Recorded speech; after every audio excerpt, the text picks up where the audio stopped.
The following is a feature presentation of our nation's sports show.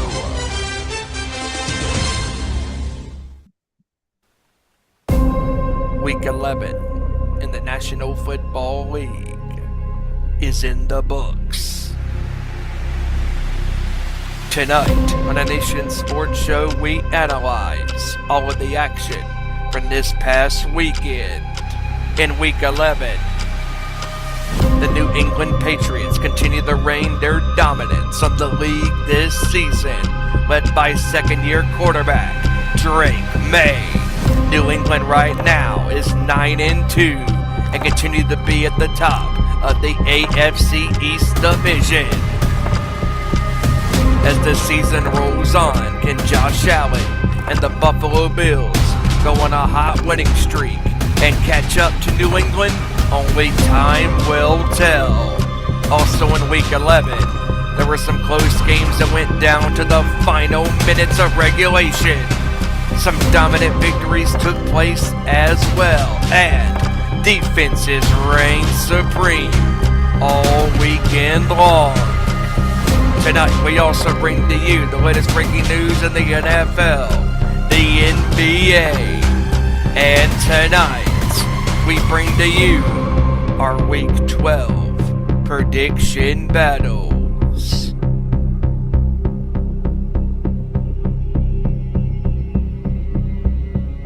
It's showtime.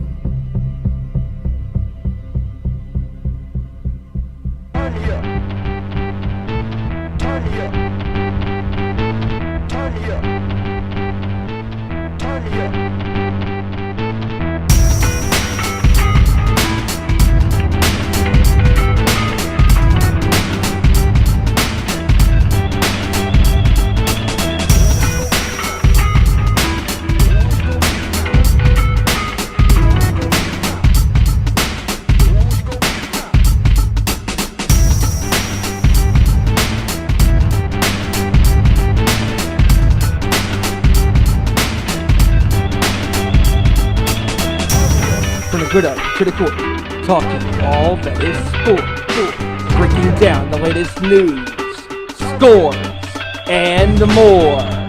Welcome to our Nation Sports Show. Look, I don't write the scripts around here, all right? Look, talk to the Chiefs refs. I'm sure they can figure out a way you guys can get paid more. All right, we'll talk later. What's going on, everybody? Welcome to our Nation Sports Show. And no, I am not currently betting on the games like the Chiefs are. We are here live right now. And this is going to be a great show. We thank you guys for joining us. We are currently not only on YouTube, but apparently we are being recorded. Great. So I must limit anything and everything I must say. No, fuck that. But we are here live, everybody. We thank you guys for joining us. I'm Ezra Vickery here, and we got a loaded show for you tonight after another great week in the world of football, world of sports. Yeah, shut up. After a great week of football and sports in general, it's going to be an awesome show. A lot to talk about, a lot to get into. Let's get into the crew we have at hand right now in just a second. But first, you can interact with us on Twitter at Owen_Sports Show. Facebook.com/Our Nation Sports Show, and of course Instagram as well. YouTube, where we are live right now. We are here most Tuesdays, pretty much every Tuesday, 7 p.m. Eastern, 4 p.m. Pacific time. Join us live in the chat. We love to hear from you guys. We love to get your ideas, your picks, your thoughts on the world of sports, and we got a lot of news to get into. We're going to recap this past week's NFL action and do our predictions as well. So it's going to be a crazy show, but with us tonight, hailing to us from the Bay Area and coming in unexpectedly like an RKO from out of nowhere is HJM himself, the bearded wonder, HiJacker Mike. What's going on, brother? What's up, y'all? What's going on? I figure one of these days I'll be able to jump on most of the show with y'all and hang out. Been busy with work the last several months. Haven't been able to jump on with y'all like I normally do. But today, hopefully, I can return and join y'all and have a little fun today. How much time do you think you got, man? Just give me give me an idea on that. I got about an hour and a half. I can go till about 5:30 Okay, that my works. time. That's 8:30 y'all time. Okay, then we'll definitely get the pick segment started at the top of the hour so we can get you in. So that way we can get everybody in and get rocking and rolling. But we're glad to have you, man. Thanks for coming. Thanks for coming on as always, man. How's everything Anytime. going? How's everything going with Smoke in the Bay? Give us your latest. Talk to us about your latest video. Everything is going good. A little slow from work and stuff, so I haven't been able to get as many videos as I would like out. But I still get content out. Try to get 3 to 4 videos a week. But the last month and a half, I've only been able to get maybe 2 videos out. And good old YouTube knocked me a couple of weeks ago and took about 100 of my videos off, saying, I was promoting location, which, okay, I understand the 2 lounges I work for. So we got to work a way around of taking that out. And I got to figure to pull all my videos and re-edit them and then probably get them back up before they pull anything else from me. But other than that, everything is still going good. A couple events, running into people that watch my videos outside of my home area. So that's actually pretty cool, getting to see people that are recognizing the video content and having fun, man. So I'm just trying to shoot them to us here at the Sports Network and the corner. Absolutely, brother. We're glad to have you. It's but man, we got another great dude with us right now. The king of the Alabama Crimson Tide is here once again, ladies and gentlemen, and he is truly a man's man here, a real man's man. He, like William Regal, he is Mr. Joey Thornton, a man whose attitude is better than the Commanders' defense. Boy, you cannot be any more true with that statement right there. Dear God Almighty. What's going But on? what's going on, today? everybody? Hope everybody's having an amazing Tuesday.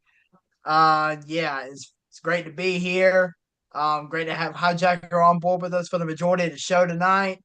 Yeah, that's pretty much it. I'm here, ready to talk some sports, and I do want to make one small little announcement. In lieu of the upcoming holidays, I would just like to point out that, according to my shirt, the nice list is a little overrated. according to the Grinch, that is. Yeah, you definitely are overrated. Oh yeah, the nice list is overrated. Never mind. Who asked your opinion? I did. That's all that matters. And also with us is, of course, my heavy metal brother from North Carolina, a guy whose opinions are more diverse than the lineup for Welcome to Rockville. Ladies and gentlemen, please welcome Big Steven Wyand. Yeah, and just to add to Joey's points about the Commanders, his opinions, his statements are more accurate and precise than his football team is playing on the field right now. But that's beside the point. We're going to get to that. Oh, trust me. Don't you worry, ladies and gents. Yes, we are here. We are so diverse. We are so real. We are so live and in color. Right here, right now, we are talking about all things sports. So happy to be here. Got our boy HiJacker Mike here, and you know what, HiJacker? I think YouTube is trying to derail your train, brother, because they're like, oh, you're promoting this and that, da da da da da. No. You're just spreading the good news and the good gospel when it comes to fine smokes in the world, my brother. And all things considered, yes, we are here. We are excited, so excited to be here talking about Week 11 in the NFL. Thanksgiving's on the horizon. Week 12 is on the horizon. Oh, what the hell? Let's get this show on the road, boys. Yeah, man. We got an action-packed show, and don't be talking about Thanksgiving. I'm a fat man, and I want food. Leave me alone. But we got a lot to get into, and let's start off with the NFL, because it's been a crazy week. Obviously, we last night we saw over the past couple of days we saw some good games. Saw some blowouts, saw some close ones. Obviously a lot of injuries that came down, unfortunately, to some players. Whether you like them or dislike a certain player or team, it sucks to happen. Obviously, probably I would say out of this week, probably one of the biggest injury concerns, even though it seems minuscule, is Aaron Rodgers. we learned this past week that Aaron Rodgers suffered a fractured left wrist. However, the fracture does not require surgery, and his status for this Sunday's game against the Chicago Bears is currently unknown.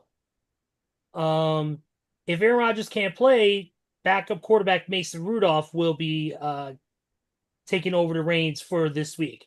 Also, too, they lost several players to injury this weekend, as well as currently, I believe it's Jalen Ramsey currently right now fighting his 1 game suspension for the punch. Or no, that's Shamar Chase.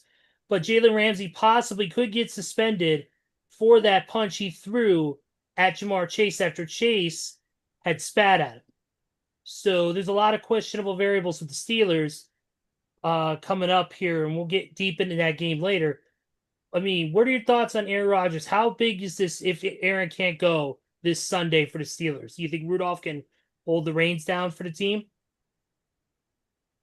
Yeah, 1 game, I think he should. It doesn't seem like a big deal in my opinion, but I don't know. Aaron Rodgers is starting to come into his own and start playing like he should a little bit. So it's going to be up in the air. Who do they have this weekend? Bears. Chicago. Yeah, never mind. In Chicago, might I point out. Yeah, never mind. I recant and take my statement back. Thank you. No questions, Your Honor.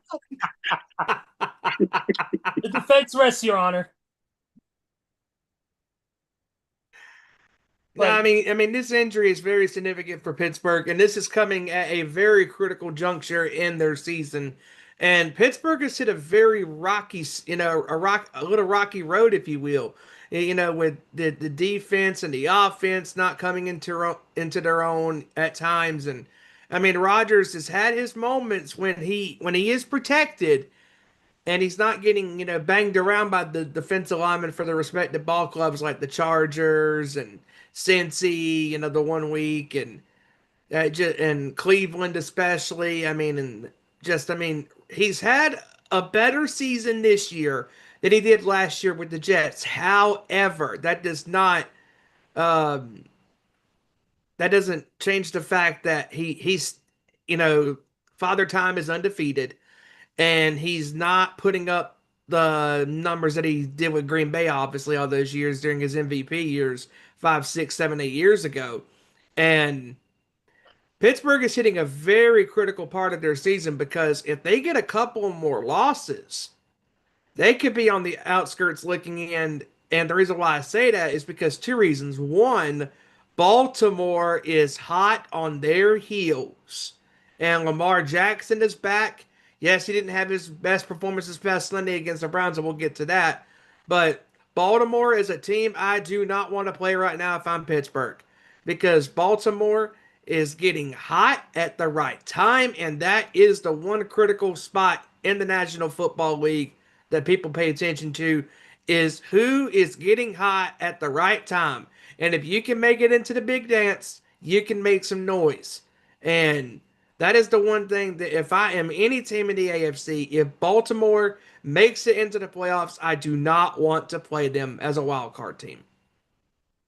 But this could be very, very big trouble for Pittsburgh if Rodgers is out for a couple of weeks or so. Yeah, I definitely got to agree. I mean, this injury is pretty significant for Pittsburgh's sake, because, yeah, Mason Rudolph, I'll admit, he is a decent quarterback as far as backups are concerned. But let's be real here. Sometimes decent doesn't happen to go very far, and sometimes decent doesn't happen to be very well. Because as far as backup quarterbacks are concerned, he's definitely not one of the best, that's for sure. So, yeah, this injury to Aaron Rodgers is definitely pretty huge as far as what they are concerned. And I definitely got to get behind what Steven said. Baltimore is jumping, and they're jumping fast. Especially now they got Lamar Jackson back at quarterback. Derrick Henry's picking up right where he left off. I mean, the Ravens are 5-5 right now. They're only one game behind the Steelers. So Let's not. these next few weeks for Pittsburgh and Baltimore, especially Pittsburgh, depending on how long Rodgers is out for, will play huge, huge factors as to who's going to come out of the AFC North.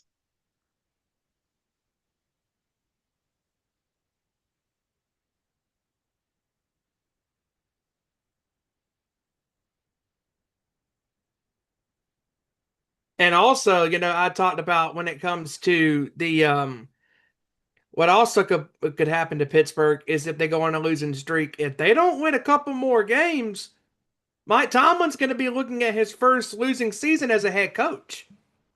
Yeah, because I mean they're only 6-4. They're only 2 games above 500.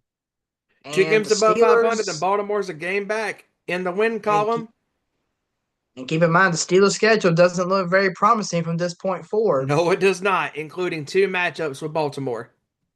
Yeah, 2 matchups with Baltimore. They still got to play. I believe they still got to play Philly Mm-hmm. at some point. They got to play Cleveland again. Yeah, as a matter of fact, let me just They got to look play, really if quick I'm not here. mistaken, they only got to play Detroit at some point. Let's see. Looking at Pittsburgh. Oh, yeah, they got to play Buffalo. They got to play. Ooh. Yeah, they got to play Buffalo. They got to play at Baltimore in Week 14. And then they got other matchups against Miami. Oh, that's an easy one. Um, Well, don't say that. Miami did beat Baltimore, so let's not take that too far. but yeah, you And, are and didn't they correct. beat Buffalo too? But yeah, Steven, you are correct. Pittsburgh has to play Detroit, and here's what's worse: You're right, HiJacker. They did beat they had to go Buffalo. to Yep. Detroit. God, that's gonna be tough. Yikes! Yeah, they got to go to Detroit. Yeah, it's a rough So yeah, schedule. it does. Yeah, the schedule does not get any easier going forward for them. Yeah, it's a rough schedule, definitely. Another injury I kind of want to get into is probably one of the more significant injuries, and that's another quarterback one, and that's Michael Penix Jr. We And found out. this is bad. Yeah, we found out that Michael Penix suffered a potential season-ending knee injury that probably will require surgery. He's looking to Well, get a well, second opinion, but the prognosis already said that it's not looking good, and that they placed him on injured reserve for 4 games. well. I will go ahead and point out that apparently Penix has already gotten that second opinion, and apparently that second opinion is far worse than the first one. Apparently, he has a partially torn ACL. Oh yeah, I Ooh. did see that. That is right. Yeah, he's Yeah, got a partially torn ACL that will require surgery. So yeah, Penix's season is done for. yeah, and that's gonna mess. It's gonna mess them up, man. And they're not gonna be able to run at the end of the table here to try to run anywhere with their backup. Yeah, and I Their will $90 say, million man.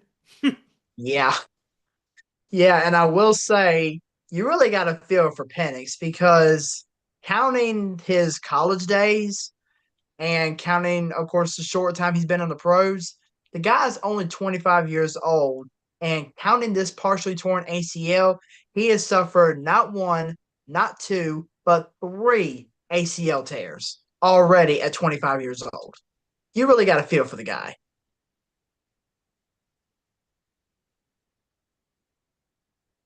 Yeah, and Michael Penix Jr. has really shown the league that even though he is 25 years old, he has a cannon for an arm.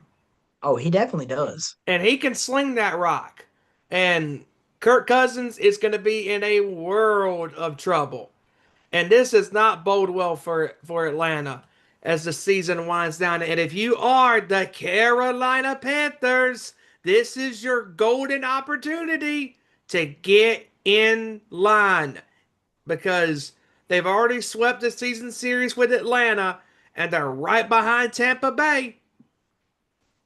And it'll be very interesting to see how that goes. But if you're Atlanta, You know who your guy is, and Michael Penix. And Kirk Cousins is clearly not the guy. And basically, Atlanta's now in a situation where they're damned if they do and damned if they don't. Because the trade deadline has came and gone. They had a chance to ship off Kirk Cousins, but they didn't. And now they're having to pay the price. Literally and figuratively. This sucks for Penix, man. I really feel for the kid. He really does. Speaking of injuries, let's talk about another key injury. Now, this injury might not be that serious depending on how everything goes, but still, it's an injury that we got to talk about.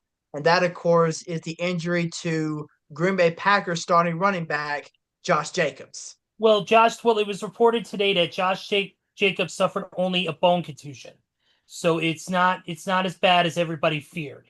He avoided any structural damage to his knee, so right now they are listing it as a bone contusion. He's going to be listed week to week as of this point. There is even a chance. There is a very high as of right chance now, he's not going to be able to play week 12 for sure. That's not what I heard. Really? That's not what I heard. It said, according to what was reported, I believe was today, Matt LaFleur came out and said that there is a possibility that he could play this Sunday, depending on how his knee feels. Yeah, that's true too. Yep, I found that out today from Matt LaFleur, that he said that because of the injury only being a contusion, he said that he could be available to play Sunday, but Green Bay has no plan to place its star running back on injured reserve. So, at this point, it's looking promising for Green Bay to get him back very soon. So he avoided a very potentially serious injury. Yeah.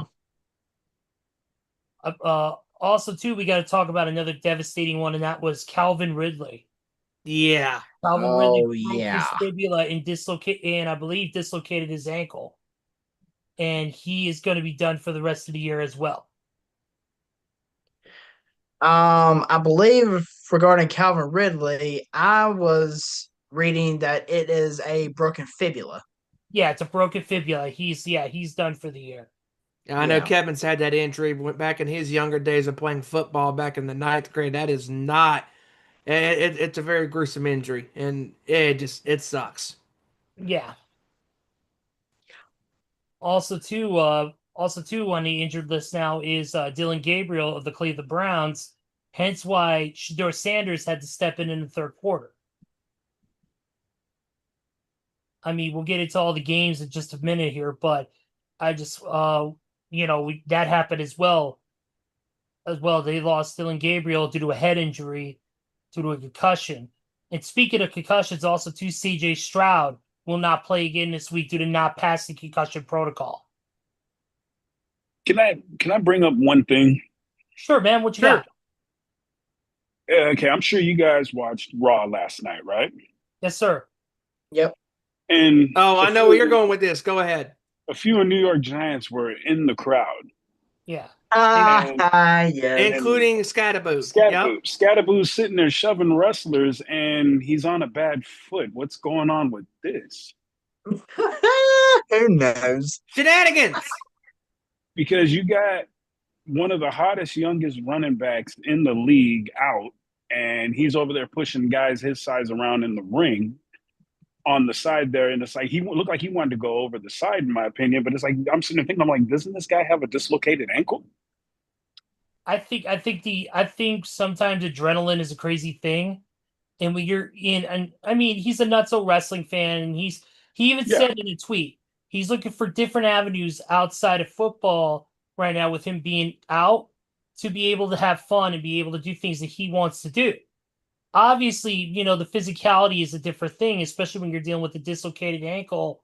And I believe he also broke a bone in his leg too, if I'm not mistaken. But yeah, but it's just weird to see him out, because how long ago was that injury? About 3 weeks ago? Yeah, about 3 weeks. Yep. Okay, so that happens, and then he's down here pushing these guys around. I'm sure the Giants weren't too thrilled to see that because it's like your future running back is over there shoving guys around on a bad wheel. I would say yes. I would say it's not a good look. The more the thing that people were complaining about is saying, "Oh, why aren't you focusing on your recovery? Why aren't you focusing on a team that's struggling to even remotely sniff the playoffs and blah blah Yeah, blah this and that?" The man is injured. He can't even work out. The only thing the man can do is study and watch tape. What do you yeah. expect him to do? Sit home and do nothing? No, go out, have fun, but don't Yeah, shove around professional yeah, wrestlers and totally. look like you want to jump over the rail and get into the ring. But yeah, it's all good, man. As long as he's having fun. But there will be some questions from the Giants fan base about that. I'm sure that do watch Oh yeah. wrestling. But I've seen it a lot from non-Giants fans, football fans in general. But I get it. I get the concern, especially for Giants fans. I get him. They don't want him to re-injure his foot. They don't want him to re-break something. I get it. But the man had a great time last night. He enjoyed himself. And to me, in a way, that's kind of what matters the most. I understand they don't want him to get re-aggravate anything. I get 100%. Just my thoughts, but there was a scary situation that also happened, and that wasn't on the football field. It was on the streets of Manhattan, and of course, I'm talking about Chris Boyd. Chris Boyd was shot in the abdomen on Monday. I believe it was Monday morning, or no, Sunday morning. Sunday. Sunday morning in Manhattan. He was at a establishment, I think at a restaurant, and he was got into an argument with somebody, and they pulled a gun and shot at him twice. One bullet hit him in the stomach, left him in critical condition. He's currently stable, but the bullet is currently lodged. Actually, the bullet is actually lodged in his lung. He's very fortunate that that bullet did not go straight through. I mean, just man. I mean, that is some scary stuff. I mean, thank God he's stable right now, and hopefully he pulls through this because, man, Yeah, I agree, Steve. It's been a crazy. Yeah. So I guess he since they were off and they played earlier in the week, that his curfew wasn't really in effect on a Sunday, even though it wasn't a Well, game day for them. he's also been injured and hasn't been able to play. Okay. Yeah, he got injured in the preseason and his season was already done. Got it. Okay, so he's on the injured IR then, injured reserve. Yeah, he's on injured reserve. He's not even going to play this season. Gotcha. So he was just out. He was just out at like I said, at some restaurant, and then something went down, and he got shot, and then he's been in critical condition ever since. The Jets have made. I don't think have made any further comment outside of we pray for him and we hope he's doing well, but they didn't have no further comment at this time because obviously they didn't want to interrupt the police investigation. They didn't want to say anything out of context that could be misconstrued or get them, put him in a bad spot when he may not be the aggressor. We don't know. We don't know all the details. That's up to Manhattan, New York PD. Also, too, I think that's pretty much it in the main log news of sports or NFL. I mean, outside of oh yeah, here we go. Another injury. J.K. Dobbins. J.K. Dobbins, running back for the Broncos, out with a foot injury. He is done for the season. It was announced early last week that he's going to have surgery on that foot, and he is going to be officially out. Oh, wait. And I have another news now. Let's talk about this signing that the Commanders did. Oh God. They released kicker Matt Gay and took the 49ers and Bears old friend, Jake Moody, off our practice squad. What are the Commanders thinking for signing this man? this is some Daniel Snyder shit right here. What the fuck? Who booked this crap? Like, give me a freaking break. Good lord. Like this is bad. Trust me. This is Trust me. 2019 Raw.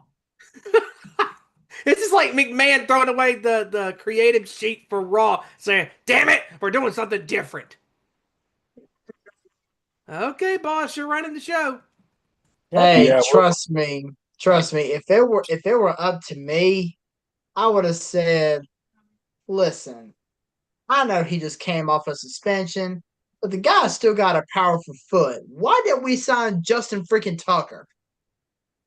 Whoa. You're telling me you want to get that guy? Shoot, I'd rather have him than Jake Moody. So we're saying this signing is like a Monday Night Raw in 2008. No, HiJacker. This is more like a Raw from 2019. Well, hang on a second. Those Raws were actually pretty decent. Don't put that evil on me. This is just look. Okay, the more we talk about this shit, the more our show is going to tank quicker than AEW's weekly ratings. Let's stop while we're ahead. I'm glad Deb doesn't watch this show. She'll be super mad at me for that. But anyways, I don't get it. Like Matt Gay wasn't that bad. He was doing pretty well. He was doing pretty good, and he wasn't. No, he wasn't. I mean, the guy's hit 13 of 19 field goals, but this is the doing NFL better than Moody. 50-yard field goals at least 50-yard field goals are starting to get more and more and more common in the NFL. And Matt Gay attempted 6 of those field goals, and he's only made, I think, 1 or 2. Yeah, he wasn't doing good from that. Oh man. But the Commanders are they are not the team they were last year. And they're going to be having to answer a lot of questions in the offseason. Well, yeah. Then again, what's worse? We're 3-8. Season's done. Who cares at this point? Quarterbacks. You got a quarterback that's got a bad arm, and half your team half your defense is getting himself suspended. I mean, what else could go wrong? I mean, you could be the Jets. You could trade away your best weapon, your cornerback, to some other team and watch him flourish.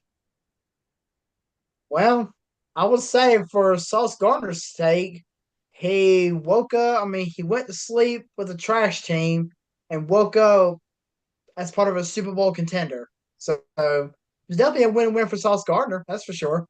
Yep. Definitely. Same thing with CJ. The funny thing is with CJ Gardner-Johnson for the Bears, it's kind of almost similar, except for he was already a Super Bowl champ. But he went from the Houston Texans, who were at the time were floundering, and they got rid of him. Now he's with the Bears at 7-3. Yep. We're gonna get into that game in just a second. Yeah, well, the NFL needs, like MLB has, a Will Smith, Will Smith has been a part of the last 6 World Series. I know. There's been a Will Smith, a different guy, same name, same namesake, Will Smith winning a World Series in the last 6 years. Yeah, and only 3 of them were the same. Yep. I wonder, did he have a friend named Chris Rock that they slap around every once in a while? Keep my name out your fucking mouth. Why? Because fuck them. That's why.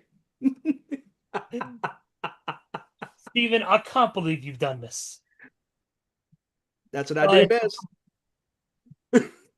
What? Jesus. What? Tank on predictions? Yeah. Keep talking. All right, let's go over the games from this week real quick. Because I definitely want to get the scores in before HiJacker has to drop. So in a little while, we got time. But we got the Dolphins beating the Commanders, of course, 16-13 over in Madrid, Spain. Early game. Hang on, did we skip Thursday's game? We did. Oh yeah. Patriots. Well, it's the Jets It's losing the to Jets. Patriots. Same old Jets. Patriots destroyed them. Next. Well, hang on. I will say though, real quick, we're going on that New England Jets game. Travion Henderson, bruh, the guy has been on a tear these past 2 weeks, and you gotta love it. Oh, and speaking of Shooter Sanders, I forgot to mention this. His house got broken into during the game he was playing in. $200,000 of merchandise, jewelry, money was stolen from his house. They didn't even. Yeah. No, go ahead. Go ahead. No, I was gonna. No, go ahead, HiJacker. You got an opinion on that. Go ahead, bud. Well, my thing is this. I guess today we're still living in that, hey, I make $20 million. Let's have $800 million worth of jewelry and vehicles and a $80 million home. But then when we're 50, we got to go do card signings because we don't have the money anymore. I understand, man. If you're going to live that lifestyle, you need security at your house and you need somebody that's solid. You can't have these guys that are just, oh man, well, I was on the other side when they came through this side kind of thing. And it's just, it's a damn shame. You're on the field when your house is broken into, and it just sucks, man. Yeah, definitely. Yeah. Yeah, the only problem is the only problem is nobody's there to chime in. The burglars would have haven't you people ever heard of closing the goddamn door? No. Yeah. Yeah. So, but yeah, pretty much the game is a wash. But yeah, Travion, like you said, Travion, he did awesome. But the Dolphins squeaked by the Commanders 16-13 last This game sucked. Thank God it was the last game in overseas, because see, here lies the international games in 2025. You had the Colts and the Falcons last week, which was a great game, and this game was complete dog crap. Like, these two teams could not throw, they could not protect their quarterbacks, and Mariota had quite possibly one of the ugliest quacks, ugliest ducks thrown up for a pick. I mean, first play from scrimmage and overtime. Okay, here's the first overtime possession, intercepted, and that was basically the game. I mean, this Commanders team was gift wrapped win after win in this game from the Dolphins offense. They were like, okay, guys, we know we suck. You guys suck. You can take the game. Commander said, nah, we don't want it. We suck. Here you go. Okay, you can have the game. I mean, just this was a very bad game. I mean, like, we've had some really bad games in the last couple weeks with that Broncos and Raiders game on Thursday night last week, and then this game, oh, this is bad. 2 words: dumpster fire. Next.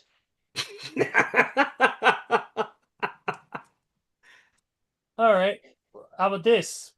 The Panthers squeaking by the Falcons 30-27. Bryce Young looking like the second. This actually was a great game. This actually was a really good game. Bryce Young out there looking like the second coming of Tom Brady. Wow. 448 yards passing, 3 touchdowns, no picks. Great game by Bryce Young. And that's the most frustrating thing about this guy, is he has the talent, but he is inconsistent. One week he looks like a professional quarterback, and next week he looks like a rookie out there just throwing out the ball for grabs and seeing where it's going to stick. But when he's on, he's great. And that's the most frustrating thing about this guy. But they look really good. Their defense played solid. Offense played really good. And Carolina, say what we want about this team, they are in the mix with the Buccaneers. And if you're Atlanta, that is a bad time to have a bad loss right there. Yeah. Yeah, because we thought Carolina was going to be who they were at the beginning of the year, and they're kind of slowly turning themselves around and then putting themselves in a good position towards the end of the season as we're running halfway through. Yep. Yeah, man, it's remarkable this season is such a turnaround for Carolina. I mean, yes, they had a pretty somewhat easy schedule, but to come in there and defeat Atlanta, including with the injury to Penix, to come in there and beat Atlanta, who's had pretty good success at home, is pretty astonishing. And Bryce Young looking really good. If he, like Steven said, his problem is his inconsistency as a player. If he were a more consistent player, and I think this year he's had better weapons around him that really, really I agree. allowed him to showcase his true talents. And it's really, really come forward. You're starting to see those stadiums in Carolina look a little fuller each and every time these guys are winning. And that's the big thing, because Carolina, as we know, is, for many years has been one of the worst teams in the NFL, usually in the bottom 3 or 4. But now they're 6-5, knocking on the door of a possible playoff spot if they can keep winning. It's amazing. It's incredible. And then you've got the Bills just coming in there, 44-32 win against the Bucks. That was a great game. That was a good back and forth game. I think I was watching NFL primetime the other night, and I believe Chris Berman, when he was talking about this game, said there were like 9 lead changes. I was like, holy crap. And 9 Gabe lead changes in that game. Davis. And Gabe Davis, welcome back. Man, what a game. About time they got Gabe Davis really going, man, and get him back in the fold.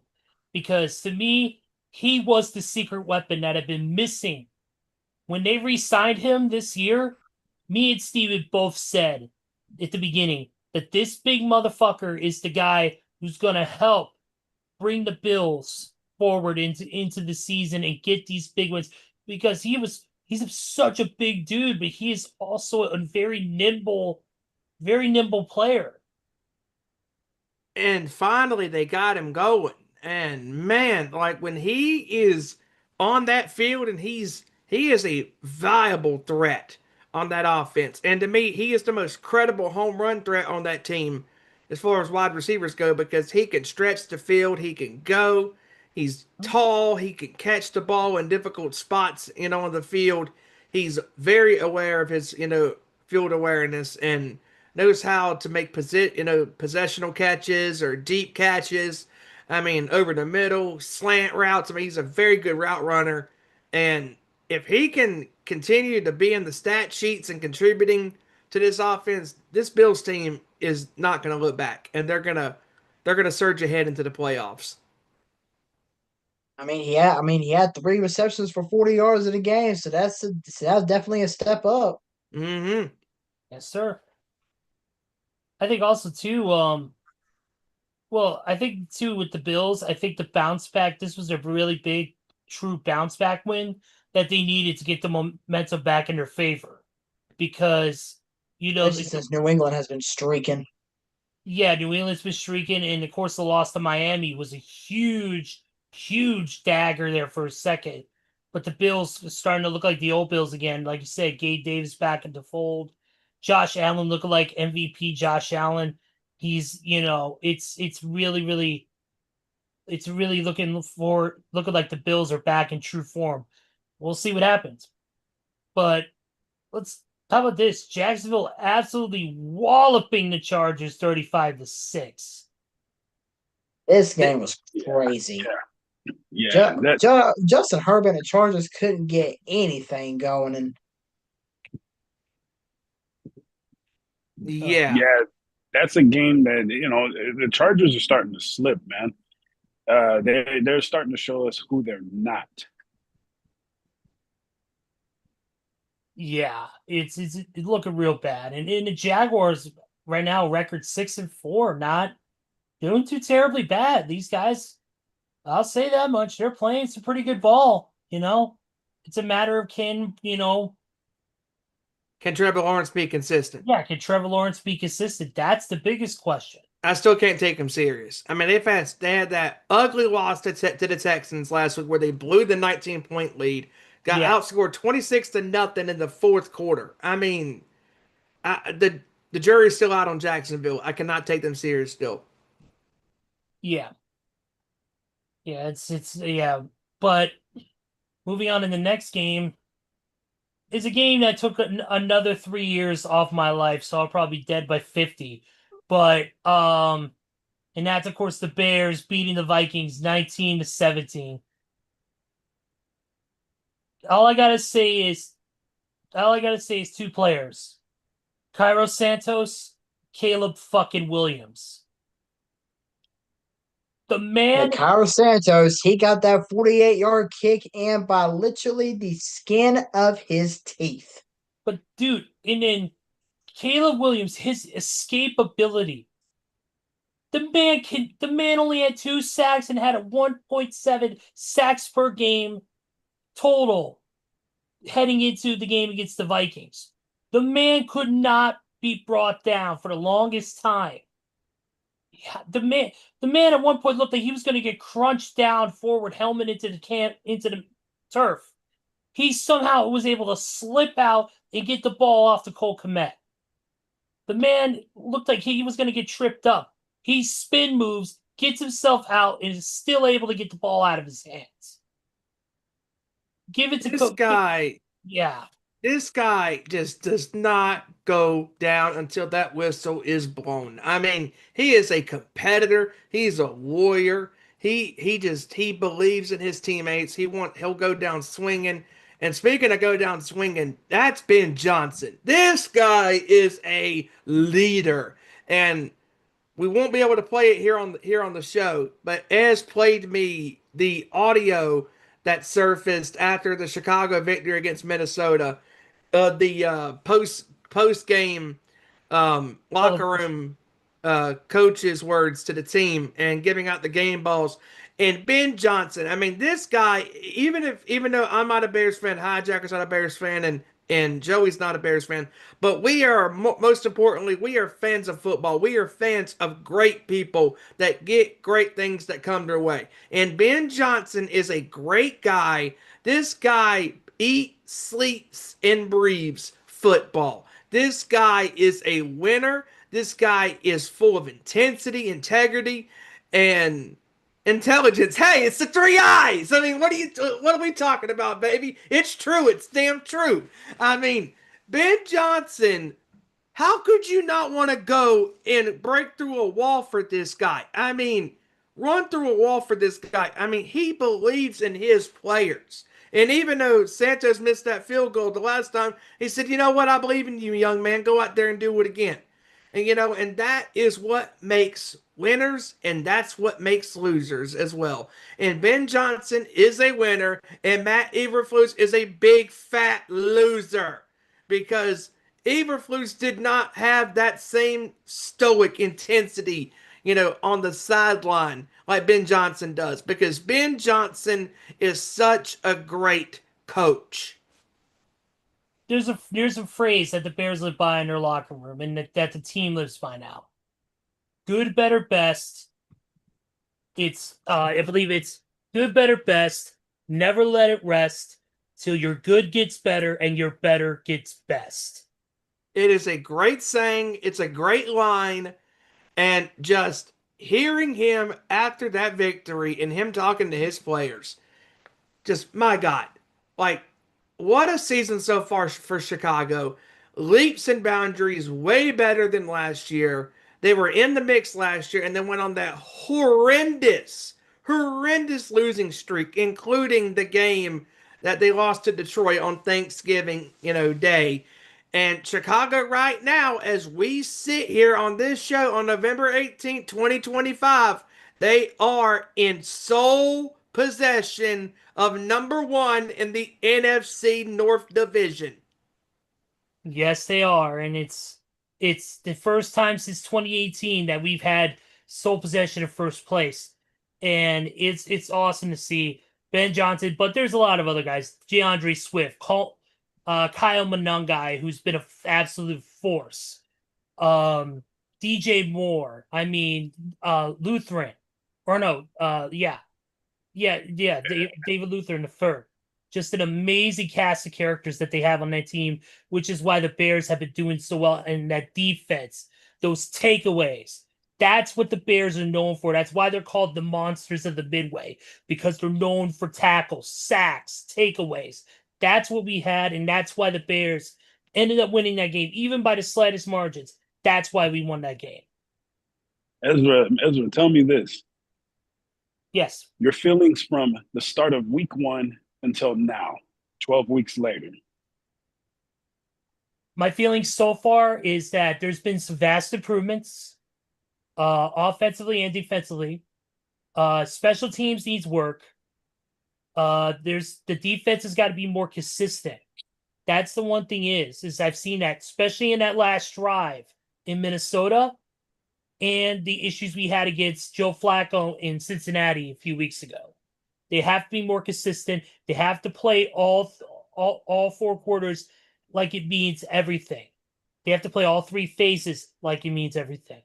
But I have faith in this team that they can go forward and improve those. One of my biggest things is Caleb Williams' confidence. I think has grown leaps and bounds over the weeks. I think that he's, as a player, the one thing that he needs to improve on, he scrambles, but he also holds on to the ball way too long. He needs to get rid of that ball, whether it's throw it out of play or to get it to somebody. He needs to get it to somebody, but also not make a critical error. That's one of the big things that Caleb needs to work on. But I have high confidence in the Bears that they can. I'm not saying they're going to be a fucking win the NFC division by any means. I see them being in the wild card hunt. I definitely see them getting a wild card spot, and make at least doing that and proving that they've grown, and they have. You have a completely different aura with the team, because I remember in week 1 you had your head down, and now you're kind of like peeking up over the edge of the wall saying, hey, what's going on in my team now finally? Yeah, I was a little nervous and not so confident because I didn't know how Ben Johnson was going to work with this team.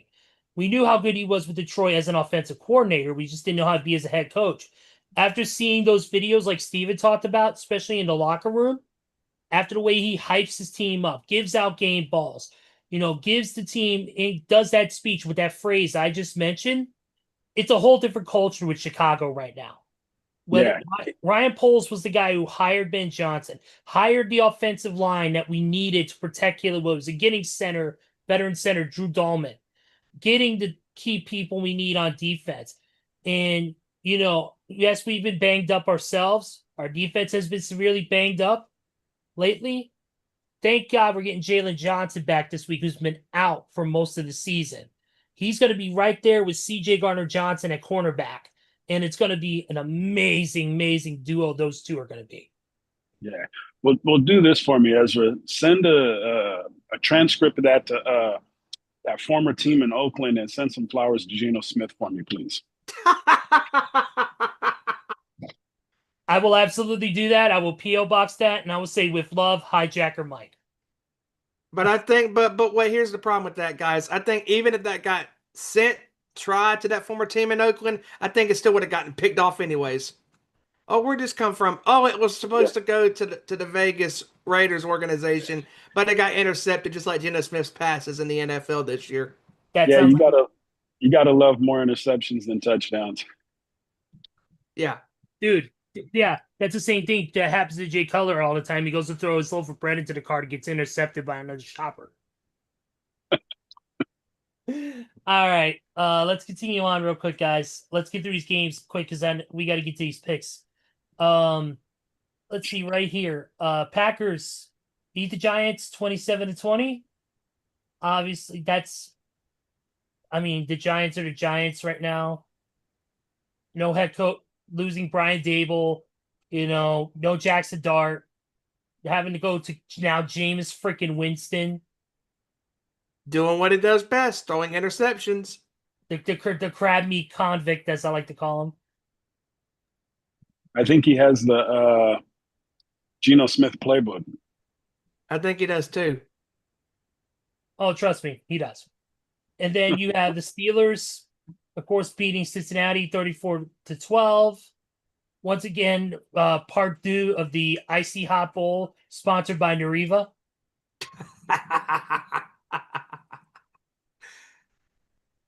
Joe Flacco was not good in this game. Yep, and of course, like I said, Aaron Rodgers with the broken wrist, with Mason Rudolph coming in to relieve him of duties for the rest of that game. But I tell you who was great, that is a returning Brock Purdy for the Niners. We're gonna get to that game in just a second. We gotta, of course, the Texans beat the Titans 16-13. Everybody's beat the Titans. Next, now we can head to the Niners. Brock Purdy looked amazing in his return. He looked phenomenal. And so did George Kittle. And George Kittle, man. When it comes to football, he definitely has cero miedo. He has zero fear of anybody on the defense. And him, Christian McCaffrey, everybody that was important to that team in Santa Clara got going. When Run CMC is catching a TD, running a TD, and George Kittle is doing George Kittle things, and Purdy's looking pretty good, I must say so myself, this is a hard team to beat. Yeah, they look good. I will give Santa Clara that. Absolutely.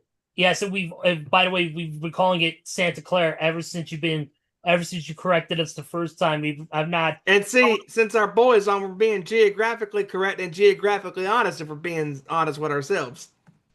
Yeah. Well, here's the problem: we can use geographics and Google better than somebody in the other Zoom. But I don't. Not gonna say who, but his name rhymes with Bad. Cad. Yeah, we'll go with that. I was just gonna go outright say his name, but never mind. The Rams beat the Seahawks 21-19. You know, this was a very interesting game. Stafford gutted one out, and Sam Darnold, he continues to show everybody why he can't win the big one. Because every time he's in a big spotlight, he just pisses it all away.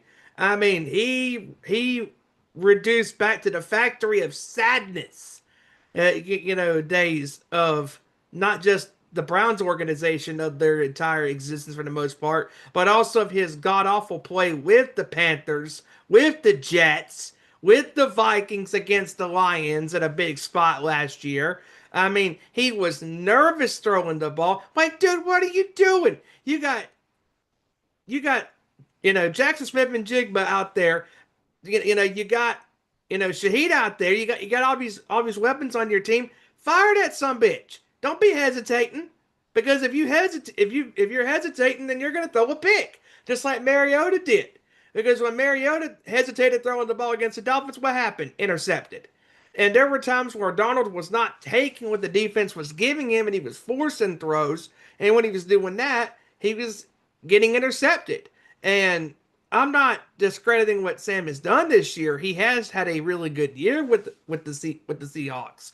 But good Lord, man. I mean, just relax. Relax. Take what the defense gives you. And this is where Stafford, he knows when to throw a pass that's a little risky, but he also knows when to take the defense what gives him. And this Rams team is playing some really good football. Their defense is playing great. Devontae Adams on the offensive side has found a home. Puka Nacua, this guy is he is a warrior. He is a fighter. He is just a great overall player, and he has filled that void of Cooper Kupp. And Puka Nacua is truly one of the best young receivers in the game today. I can agree on that. Joey, any quick thoughts? I know you had to bow out for just a second. No, not really. All right, brother. We just want to make sure you got your thoughts on a couple of the games. I know you were out. We talked about the Niners and Cardinals real quick. We talked about that game and how good Brock Purdy looked on his return. Do you have any thoughts on that game by any chance? Man, I will say the Brock Purdy, boy, did he look sharp or what in his return to that lineup. Oh, boy. George Kittle was happy to have him back on the field. Oh, yeah.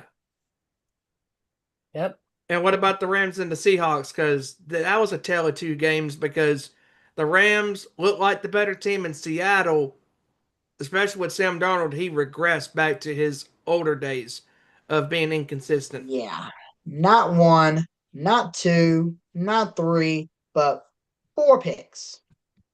4 picks. AKA the Jameis Winston special. Yeah. AKA the Geno Smith 2.0 special.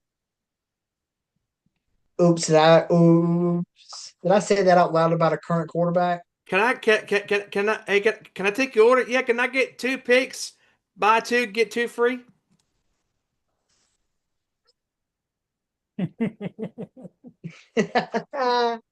Oh my god, you people. Oh boy. Yes. Okay, we got 2 interceptions. Who had these? Oh, Mr. Smith, I believe you did. All right, we just got a few more games to get to. I believe it was Yes. an AFC North showdown, actually. Which one are you The referring? Ravens and the Browns. Did we talk about that one? No, not yet. But I'm glad you brought that up because this was a very interesting game because Lamar Jackson struggled in this game with 2 interceptions. He did not have a great game, but the defense for Baltimore carried him. Mark Andrews had a hell of a play to score the game-winning touchdown that was essentially the game winner. Looked like a tush push, but he took the end around and went 35 yards for the touchdown. And also Derrick Henry had a good game, but this is what separates the good teams from the bad teams. And Baltimore, they survived. They survived Myles Garrett and that Browns defense. And speaking of Myles Garrett, what a game he had. My goodness. What a game. 4 sacks on Lamar Jackson. Yep. And he's also had 12 sacks each of the last 6 seasons. An NFL record. That is And the I most believe sacks. he has 17 sacks this season, if I'm not mistaken. Yep. Yep. Jeez, he's quickly coming close to Michael Strahan's record. Yep. And it wouldn't surprise me if he breaks it. Nope. I tell you, a team who's not going to go very far, they keep playing the way they are. That is the Chiefs. Woo. That was bad. Yeah, that was bad. Denver's defense played really well. Chiefs offense, not so much. And this Chiefs team, 5-5. Their record says what it is. They're not a great team. They are not a great team. Travis Kelce is going to be retiring soon. And clearly, Father Time is undefeated. And Patrick Mahomes is not the same guy without great receivers. Yeah, I will not be surprised if the Chiefs miss the playoffs this year. Yep. I won't be surprised either. All right. What games do we have left to cover? I believe we got The Lions and the Eagles. All right, let's Yowza. Yowza, yeah. The Lions had no answer. 3 for 18 on 3rd and 4th down combined. Oh, horrendous. Including 5 batted down passes by defensive linemen for Philly. Philly scored enough points to win the game, but my God, Detroit missed golden opportunities to score in this game.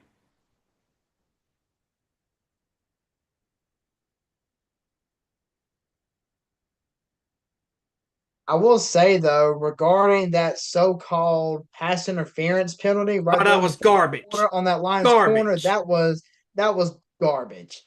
That was definitely on AJ Brown because AJ Brown is the one that pushed off to begin with. Yep. We cannot have this in the NFL, folks. We cannot have referees putting themselves into the situations where the whistle is going to determine who wins and loses games. Because that is all everybody is talking about is that god-awful pass interference call on the Lions. That was not defensive pass interference. Terrible. Terrible.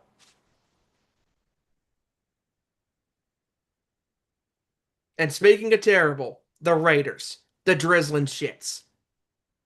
They got destroyed. Hey, we got our famous safety in the game, and our friendly quarterback Geno Smith looked like he was confused on the play because his running back couldn't get out of the end zone. Yep.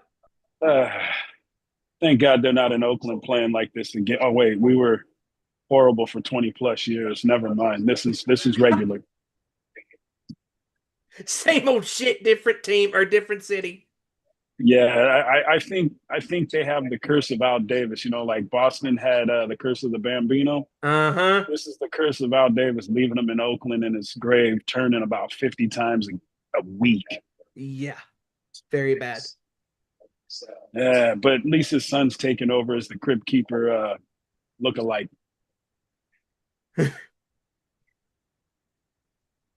Yeah, it's time for them to go ahead and get what they can for Crosby, man. Just go ahead and deal him off because he doesn't look like he says he wants to be there. He doesn't. I don't think he wants to be. You No. just got to save face for the fan base, but go ahead and dump him off and rebuild once again. I agree. Quit wasting Yeah, great I talent. definitely agree. Quit wasting great talent. Yeah, that does it for Week 11's games. So now, without further ado, let's move on to Week 12. And do the world famous pick segment. But first, I got some stats for last week. Yes, you do. Ah, I gotta say, I think a certain someone is finding out these NFL games in advance because for the fourth week in a row, HiJacker has blown us all away. Dude, where are you getting these games? Are you looking at the NFL script beforehand? Look, I'm honestly, I'm trying to tank. The tank. I'm looking for a high draft pick. I'm trying to tank. No, I'm just Well, it's calling not what I working. see. It's I'm just not calling what working I see, man. And yeah, it's not working because you once again for the fourth straight week won our pick segment with a record of 13-2.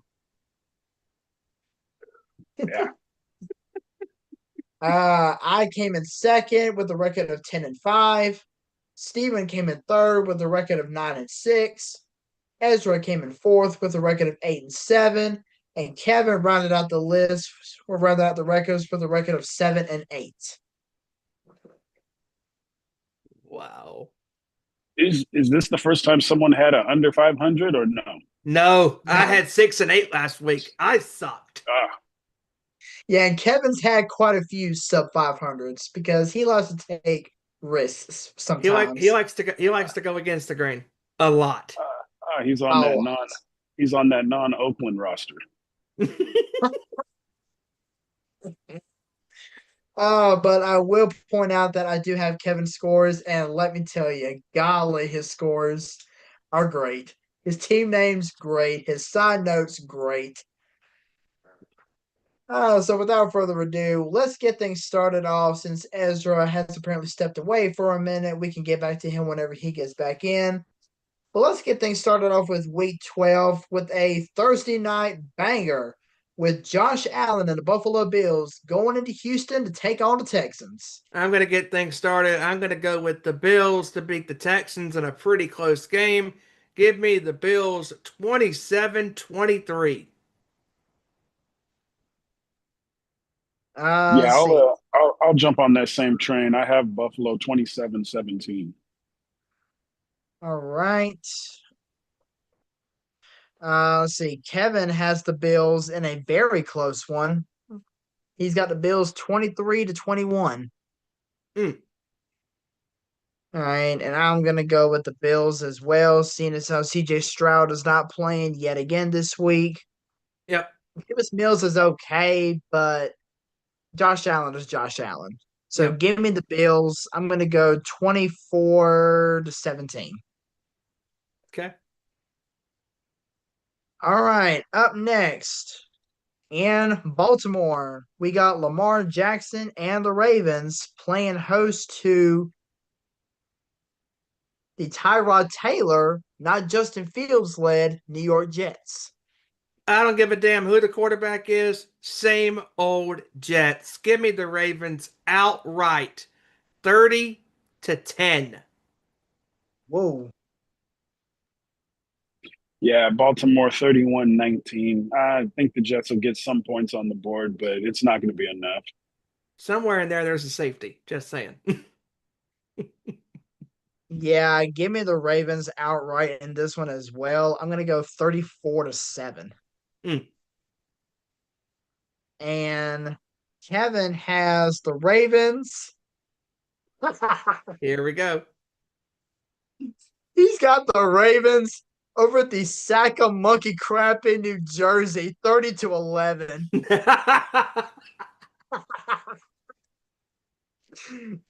I heard that in Rock's voice. Just saying. Who's booking this crap? Hmm.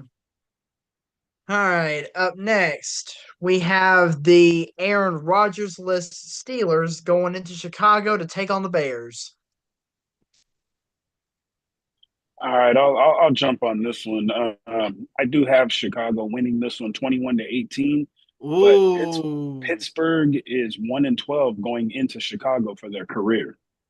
Look at that stat. Look Wow. at that stat. Wow, wait. Yeah, I think the trend continues. Give me Chicago. Chicago is playing some really good ball. Give me Chicago to squeak one out 24-20. I'm taking the Bears just about outright, 27-13. Oh, wow. What happened? Did I miss something? No, we're doing the scores. Okay, I had a phone call I had to take care of, very important. So what games are we You're good. We've already done the Bills and Texans, the Jets and the Ravens, and now we're doing the Steelers and the Bears. All right, Bills and Texans. Give me the Bills in this one, 35-10. Okay. Okay. Jets and Ravens. Ravens gonna be pretty brutal. 33 to 13. Okay. Okay. Steelers and Bears. I'll take the Bears in this one, of course. Give me the Bears in this one. 27-20.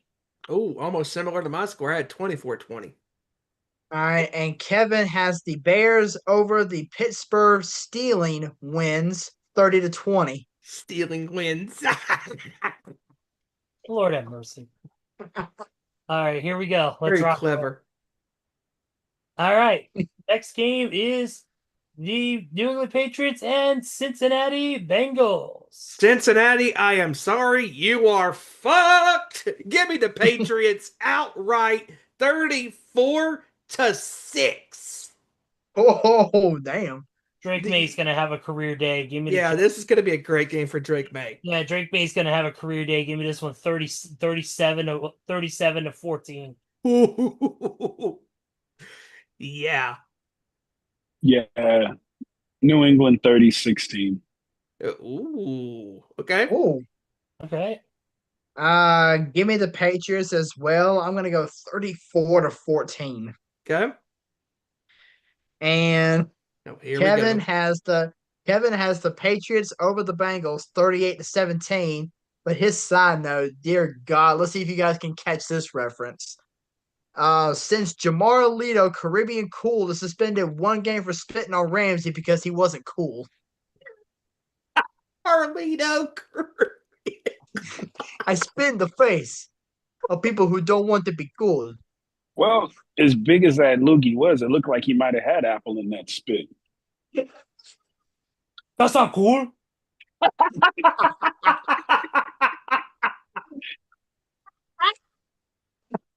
Maybe he could get the general manager fired like Teddy Long was almost fired by Carlito on SmackDown. But I digress. I digress. You know what? Yeah, we gave our scores for that game. That was rough. This one may not be even better. The Lions and the Giants. Oh no. Yeah. Two things. Give real me quick. Detroit to completely blast the New York Giants. Jameis Winston, you're gonna revert back to your Winston days. You're gonna throw, I'm gonna call it right here, 3 interceptions on this Lions defense. Give me the Lions freaking outright. 41-10. Ow. Hey, real quick. Hey, can I take your order? Yeah, can I get 3 Winston picks? Yeah. What's the score going to be? Yeah, give me Detroit 45-3. Aye. Give me Yeah. Detroit. Give me Detroit in this one. 30. Give me Detroit in this one. 35-6. Yeah, give me Detroit 35-12. I think New York's only going to muster up 4 field goals. Oh, check out this score from Kevin. Oh God. He's got the Lions over the Giants 56-23. What? What does he think this is? The fucking Pac-12? This is it. This is it. Whoa, hold up. There's only 2 teams. Did he just finish playing this game on Madden 26? I mean, just saying. What does he? What does he think? What does he think he's playing? The starting quarterback for Indiana? Well, there are a ton of glitches on Madden this year. Yeah. Oh, yeah, but he puts the losing teams at like 1. He puts everybody else at 99. I guess Detroit's playing on rookie in this one, right? Yeah. Rookie. Yeah. All right, next we got an NFC North showdown between the Vikings and the Packers In Lambeau. in Lambeau. Oof. This is a tough one because Packers have been severely inconsistent, and the Vikings are going to look to bounce back after the loss to the Bears.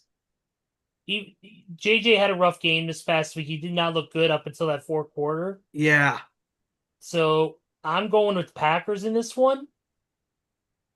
Give me this one. I think it's going to be a score of 24-21. Same score. Green Bay 24, Minnesota 21. Yeah, Green Bay 24, Minnesota 21, my bet. Damn, look at that. 3 in a row.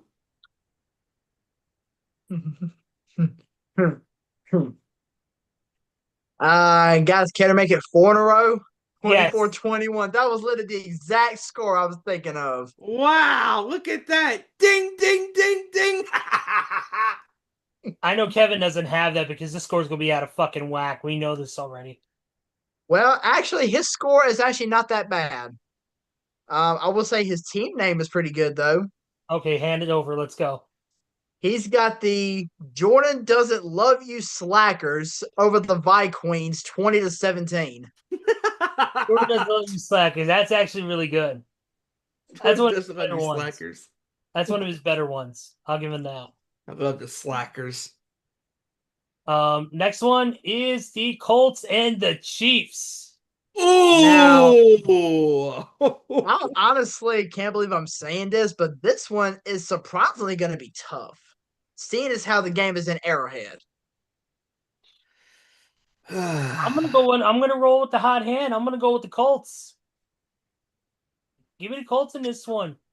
In a nice little firefight, 31-28. Game-winning field goal.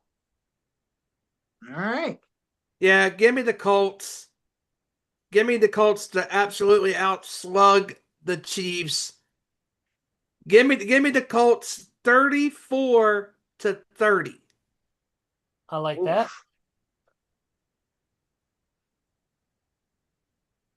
Oh man, this one's tough. Yeah, I think Kansas City's going to rebound at home 28-24. Wow. You know what? I'm actually signing with HiJacker on this one. I got to go Kansas City at home. Okay. I got to go KC at home. I think it's going to be 26-20. Okay. And Kevin has the Krispy Kreme Chiefs over the Colts 21-19. Krispy Kreme. It should be the Krispy Kreme chefs.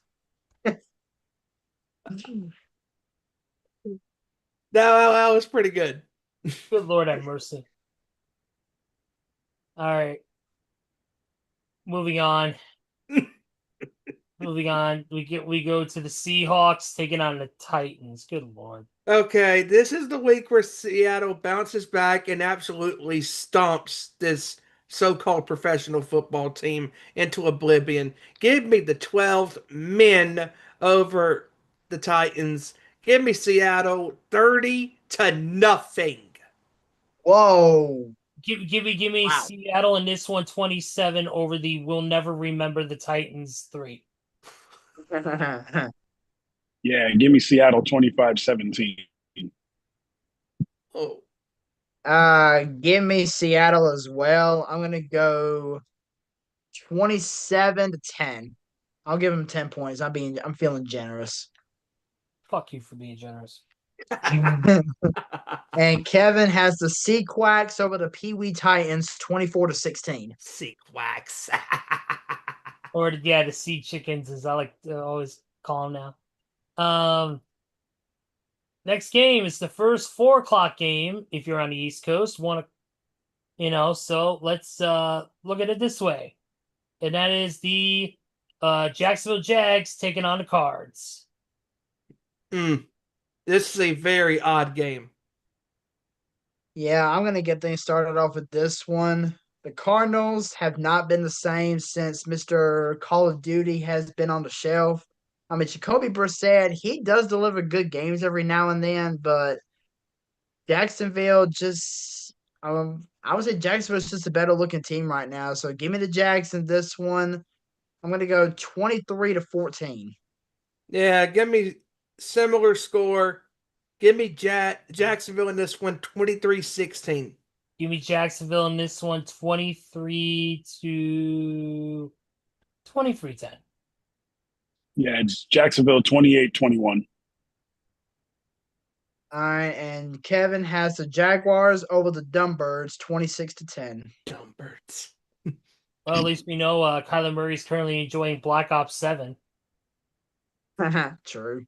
So. Yeah, he might want to go back to MLB. Oof. Yeah, probably. The Browns take on the Raiders. Oh my god. Oh, dear. Can we cancel this and just go to the CFL and talk about the Grey Cup champions, Saskatchewan Roughriders? Well, it's That's actually how- pretty fitting. I'm going to get things started off with. That's how Rough Riders roll. Okay. Yeah, I'm going to get things started off with Kevin's score on this one. He's Oh, got the DMX. Browns. He's got the Browns over the Raiders 10-9. With the side note, the game broadcasting on Comedy Central, Maybe which is PBS actually is pretty a fitting. public access channel. You know what? I can't believe I'm doing this, but fuck it. Give me the Raiders. Give me the Raiders. I don't feel good about it. Give me the Raiders 17-14. This game should be This game should only be streamed on Fubu. Is Sanders starting for Cleveland? Yes. Yes, Okay, as good. of right now, he Cleveland. is. Good. I would like to see him get a victory 2013. Whoa. 17 Wow. 17-14 Browns over the Raiders. Wow. Yeah, he should be able to shred that defense, in my opinion. They just got to watch Crosby once again on his I don't know. No, that won't be his blind side. So yeah, he should be all right. All right, well, I'm gonna side with Steven. I'm gonna go with the Raiders. I don't feel good about it, but I'm gonna go with the Raiders. I'm gonna go with the Raiders 14-12. Wow. All right. Down next Oh game. boy. NFC East showdown in the Lone Star State. Here we go. Yep. Eagles and the Cowboys. Oh boy. I'm gonna get things started off. I'm gonna go with the Eagles. They're just riding the hot hand right now. And Dallas, I'm sorry, but you guys are not going to be able to keep up. Y'all may be able to keep Saquon Barkley in check, but not the entire Eagles offense. I think it's going to be a close game, though. I'm not going to lie. So I'm going to go with the Eagles 27-23. Yeah, give me Philly in this one. Give me Philly to win on a game-winning touchdown. 30-27. to 28. Wow. Similar thing, Steven. 34-27 Eagles. Yeah, Philly 24-17. As long as Pickens can shake the defense like he did the Raiders on that touchdown the other day, Dallas may have a chance, but Philly 24-17. All right, and Kevin has the Eagles. Jalen Hurts your bets 27 over the Cow Babies 18.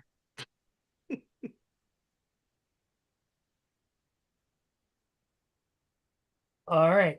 And then the final afternoon game is the Falcons and the Saints. Oh, Yawn. yawn. Give me the you know what? Give me the Falcons in this one because Kirk Cousins is definitely a better quarterback than Tyler Shuck. Shucky ducky quack quack. Booker T references are officially banned from this freaking. If you say "Good God, man," or "I like it," and "Yeah, man," I am going to effectively ban you from this show for a week. I mean, if I'm going to associate a shitty commentary, I might as well associate with a shitty football team. So there's that. Give me the Falcons in this one over the Saints. 21-18. I would Yeah, say this 5 game. I would say this game's commentary is probably going to be the equivalent of Stephen A. Smith on NBA Countdown. Oh, so you mean they're going to cancel it? They probably need to. All right. 5-time WCW champion. Atlanta 2016. Yeah, give me Atlanta in this game. Give me Atlanta 24-16. I'm gonna go with Atlanta as well. I'm gonna go Atlanta. Let's go Atlanta 15-11.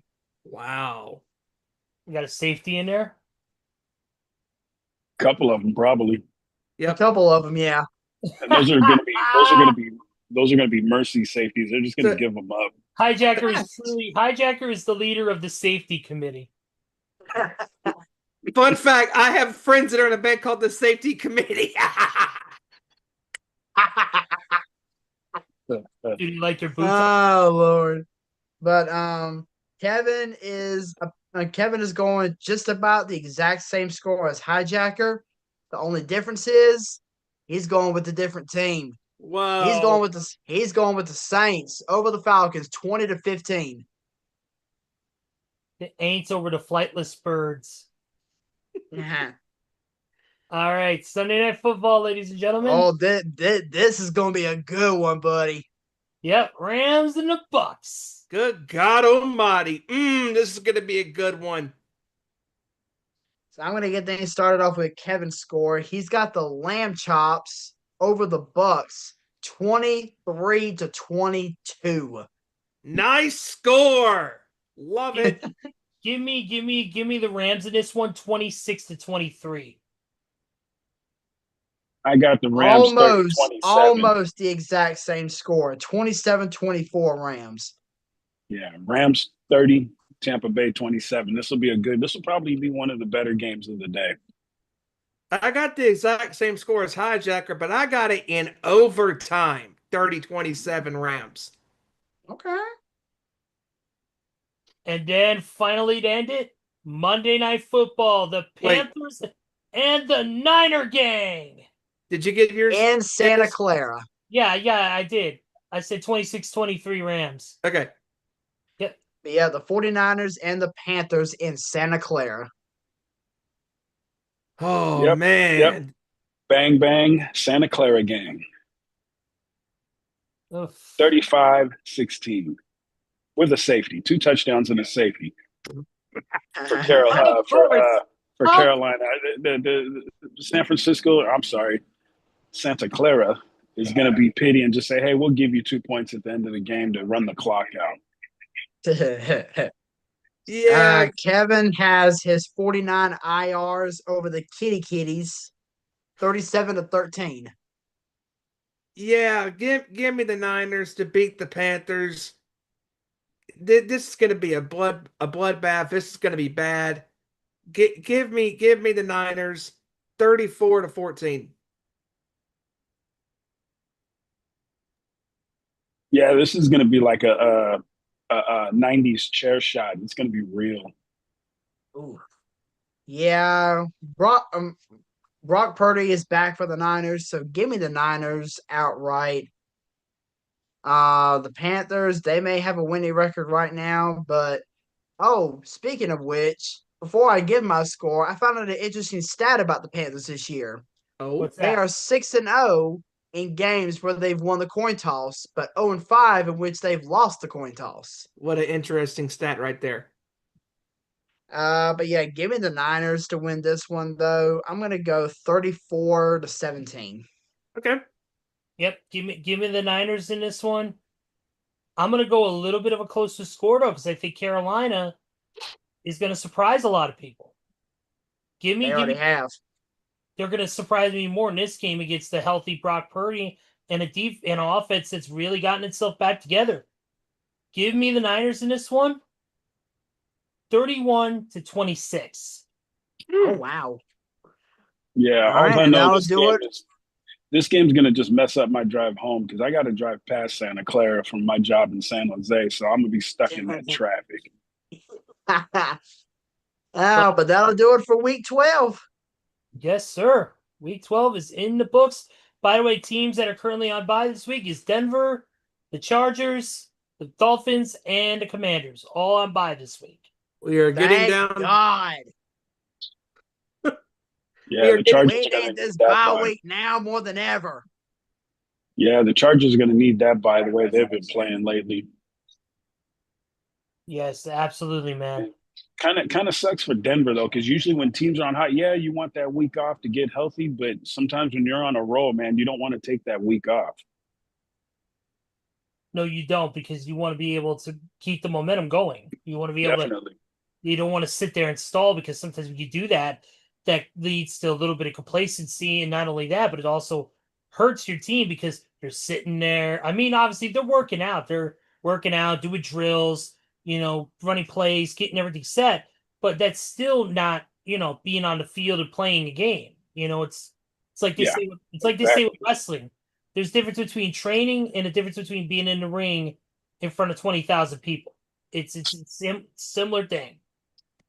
Well, Oh yeah. I will say one thing regarding Denver. They're not really going to need a lot of momentum whenever they come back from their bye week because they're playing my Commanders on Sunday Night Football. Can we please flex this game out, please and thank you? Yeah. They're I literally mean- playing my Commanders on Sunday Night Football in week 13. So they're not going to need that much momentum. And also, too, real quick, staying on the NFL topic, congratulations are in order to Baker Mayfield and his wife, Emily. They are expecting their second child together. Nice. Nice. They announced Cool. that today in a joint Instagram post. So congratulations to Baker Mayfield and his wife, Emily. Good for them. They still have ways to catch up to River Phillips. Yeah, Philip Rivers. Yeah, Philip Rivers. Forgot his name since he ain't been in the league for a minute, but congrats to them. At first, I didn't know whether you were going to say River Phoenix or Philip Phillips. One of the two. Well, I will say Baker Mayfield still needs to catch up to Stephon Diggs because he's up to 4 kids right now, or he's about to be with four different But women. that's 4 kids with 4 different women. Yeah. This man, Hey, this man is planting he's more seeds than a farmer in the spring. he's living the life, but you got to have that paycheck for that, man. 4 different women, 4 different kids. Yeah, you gotta have that paycheck. That child support, man, is going to be out the ass.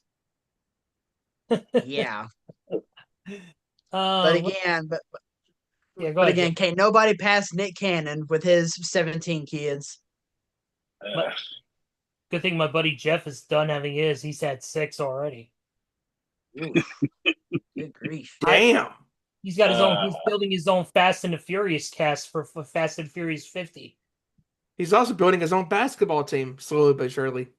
Oh yeah, I would say so. I think he's building his own mini Bulls franchise. So HiJacker, I know you got to be leaving soon, but you got another minute or two, or do you have to roll out of here? Yeah, I'm good for another couple minutes. Okay, man. I just want to make sure. Yeah, we good. Okay, cool. Let's get into some NBA talk. Cleveland Cavaliers have been fined $100,000 by the NBA for violating the league's player participation policy by sitting both Donovan Mitchell and Evan Mobley for the team's November 12th game on the road against Miami. Wow. Mm. But here, I happened to stumble across this just now. This is a big NBA news story.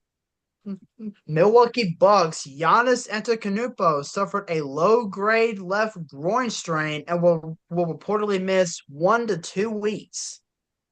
That's a bad loss for Milwaukee. Yep, they need him now more than ever, especially. Let's see what else real quick. The NBA has issued a warning to Draymond Green for his interaction with a local fan in New Orleans on Sunday night. There's no fine, and because the fan was chanting Angel Reese toward Green, who responded face to face as the taunts continued. Oh wow! And San Antonio Spurs guard Stephon Castle is going to be reevaluated in 1 to 2 weeks after an MRI on Monday revealed a left hip flexor strain. Mm. Wow. Yep. Right here, and another big loss for the Spurs. Victor Wembanyama is out for a few weeks with a calf strain. That ain't good. With him being that tall, it's not just a calf; it's a cow. Yes, I did just say that. Yeah. My 8 front rows are disappointing in me. I know that right now. He didn't say that. Tell me he did not just say that. Steven will not be on the show next week due to a Booker T reference. Yeah.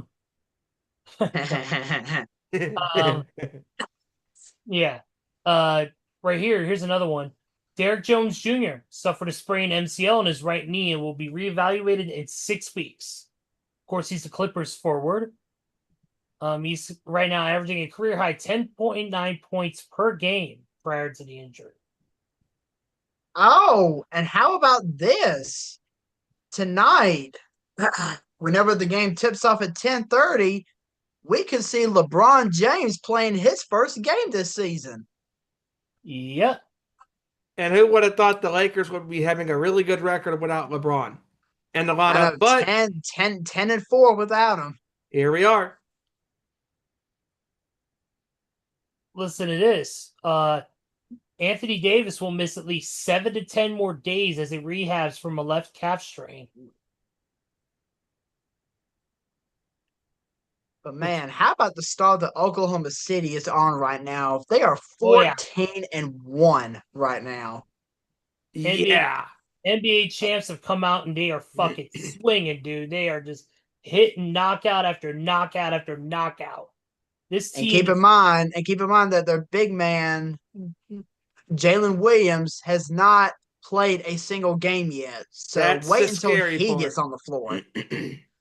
That is the scary part. Oh, yeah. Because obviously we know how great SGA is, but man, if you get J-Dub in that lineup, those two guys can score in bunches. Oh, yeah. Yeah. This record right now is on pace, like with the Chicago Bulls in 95-96 and that Celtic team from 2009 or 2008 at the year after they won the title in the 07-08 year when they started very hot, 27-2. I mean, just this is on pace like that. Just what a run the Thunder is on right now. Speaking of the Bulls pulled off a huge win yesterday against the Denver Nuggets, who are 10-3. Wow. Bulls started off like 5-0 or 6-0, and they've unfortunately dropped several games. But now they're back up 7-6 is the record, beating a very tough Denver Nuggets team. I mean, that team, the Bulls team, is a different team than what it was. Like we mentioned about Caleb Williams. We mentioned about many other players. Dude, freaking Josh Giddey, Matas Bazelis, and then we finally got back Kobe White now. I'm excited for this Bulls franchise. Vucevic playing at a high level. This team has got a lot of promise this year, and I think they're going to fulfill some of those obligations.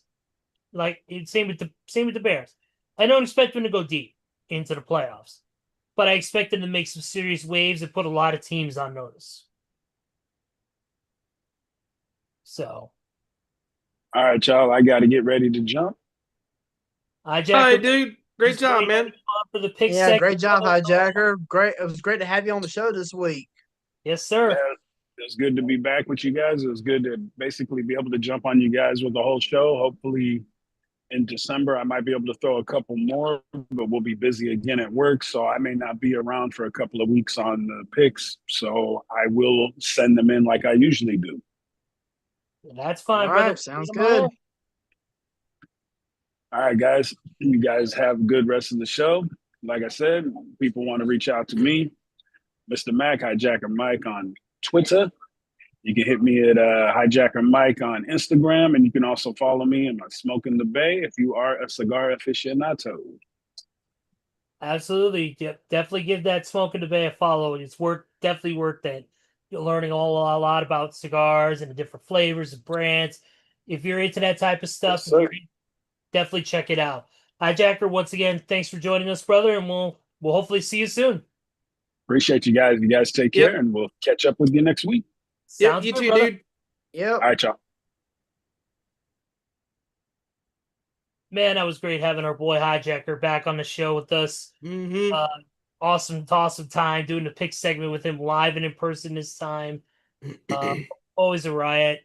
Man is straightforward, but he loves to do what he loves to do. So, but man, it's been a great show. Obviously, I want to get a few more notes of sports in before we roll. Do you want to say real quick before we go out the air? What a night last night in the world of WWE and professional wrestling at Madison Square Garden. John Cena's final Raw in WWE.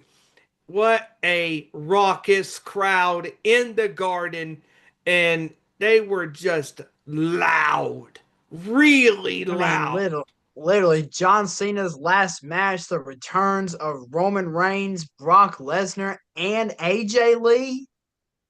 And not only that, but we saw in the last time is now tournament the one night return of the wanted man, Nick Nemeth, aka Dolph Ziggler, who came back to an unbelievable massive ovation and came out there. And also keep in mind this past Friday on SmackDown, seeing the one and only Matt Cardona, aka Zack Ryder, the Long Island IZ, back. Yeah, both men right now, it is a one-off appearance, and both men have given permission to WWE to use their likeness and their rights to sell Zack Ryder merch and Dolph Ziggler merch. Obviously, Nick Nemeth currently with TNA as of this point. Matt Cardona, he's not signed anywhere, but he is absolutely just killing it and on the independents, on TNA, everywhere he goes. So it was awesome seeing them guys this week.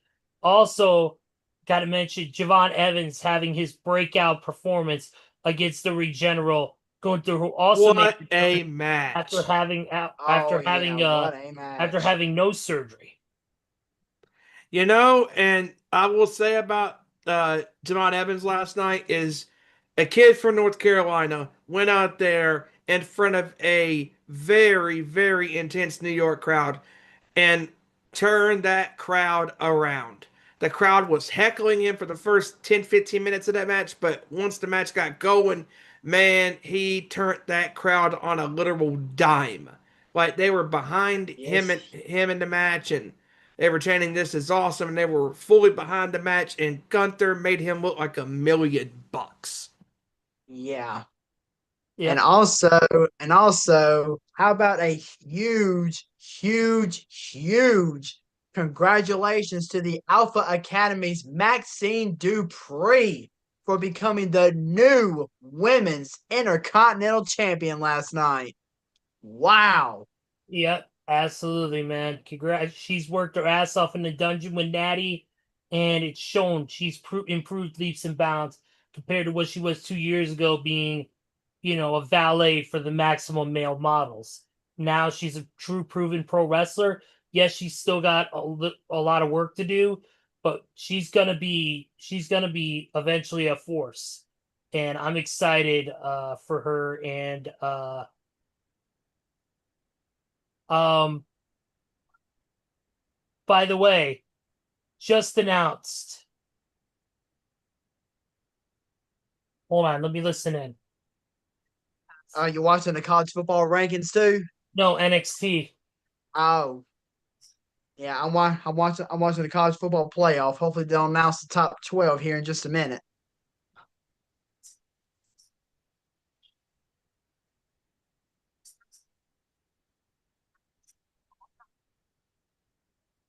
Listen to this. NXT deadline, as many of you know, is coming up. The Iron Yep. Survivor Challenge, which Yep. of course is the big match. Ava will not be picking the competitors this year. What?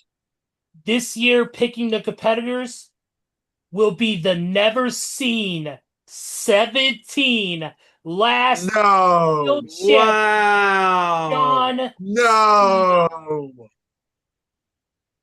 Oh, wow. John Cena picking the competitors for both matches. Wow. Cena will be picking the competitors for the Iron Survivor Challenge. Wow. Unreal. Wow. Yep. Just announced Oh, by Ava. oh, and another thing about John Cena, I don't know if this is confirmed or not. But it is a heavy rumor. They are saying that John Cena next year at WrestleMania will not only be inducted into the Hall of Fame class of 2026, but he is expected to be the headliner If that is, if he is inducted. I would not be surprised if that is the case. Yep. Says right here, Cena will personally oversee 2 separate evaluations next week to determine which men's and women's NXT stars have proven themselves worthy of being in the Iron Survivor match. Now that I have to watch. I love that Cena's doing this.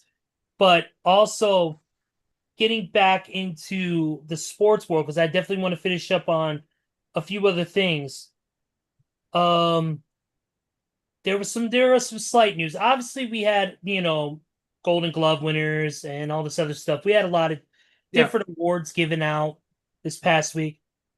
Players have also started accepting qualifying offers for their teams and have started to stick around. Those include New York Yankees outfielder Trent Grisham, Detroit Tigers infielder Gleyber Torres, Milwaukee's pitcher Brandon Woodruff, and Chicago Cubs pitcher Shota Imanaga. They all have accepted their qualifying offers, meaning they'll return to their respective teams at salaries of $22.025 million. So let's see. Also, too, real quick in the world of the major leagues. One of the other headlines is that Frankie Montes has been cut by the Mets with $17 million left on his deal. Yep.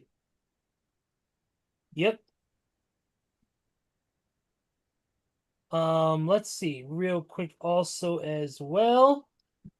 Red Sox. Real quick, I do want to point out, there's gonna be a exhibition boxing match on December 19th, and it's gonna feature hopefully a pretty intense ass kicking, as Jake Paul is gonna be stepping in the ring with former 2-time United Heavyweight Champion plus former Olympic gold medalist, the one and only Anthony Joshua. Yep, I saw that news break earlier today. On December the 19th. Yep, we're going to be seeing that. That's going to be decent to watch. I'm definitely going to try I and get. hope I hope I hope Anthony Joshua knocks his teeth down his freaking throat. I hope he does too. And then Logan Paul can jump in and get some as well. Um, Yes.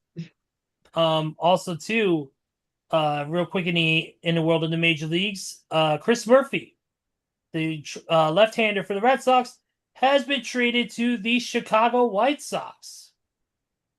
Ah, Yep. interesting. Let's see. Boston acquired Ronnie Hernandez in the deal from Class A Canapolis, which is where he was originally playing for before he signed with the White Sox. So that's where they acquired him from. Outside of that, I really don't think there's anything else of note that we really need. I mean, obviously the next big event coming up for MMA is UFC 323, which is Oh yeah, didn't UFC 322 happen this past weekend? It did. yes it did, you're right. Duh. Yes it did. Jack Maddalena defeated Islam Makayev. Makachev defeated Jack Della Maddalena by unanimous decision to retain, or actually, I believe it was a title unification. Let me see here. I think it was title unification, if I'm not mistaken. Yeah, I think one had an interim title, one had a regular title. So, yeah. Valentina Shevchenko defeated Zhang Wale by unanimous decision as well. Michael Morales defeated Sean Brady by TKO in the first round. Carlos Prates beat Leon Edwards by knockout in the second round. And Benoit Saint Denis took on Benail Dariush. And Saint Denis won by knockout in the first round, 16 seconds. Okay, here we go. It has now been released, the updated college football playoff rankings. Yes. Here we go. The top four seeds: Ohio State, Indiana, Texas A&M, and Georgia.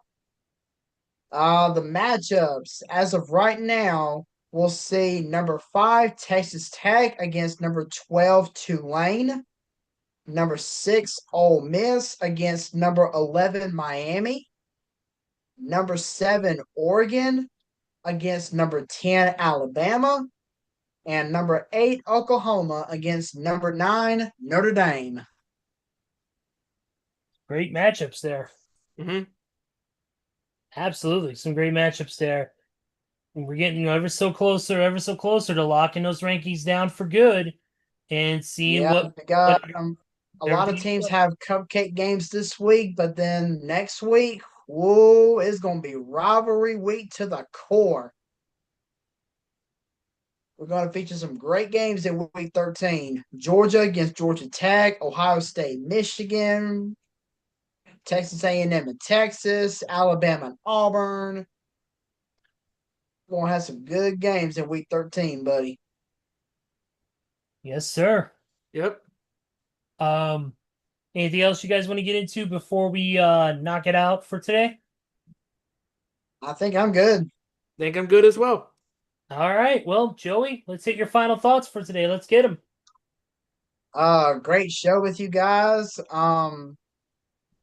It's great. Again, it was great having HiJacker Mike on for the majority of the show tonight. Glad that he was able to join us. Great talk as far as football.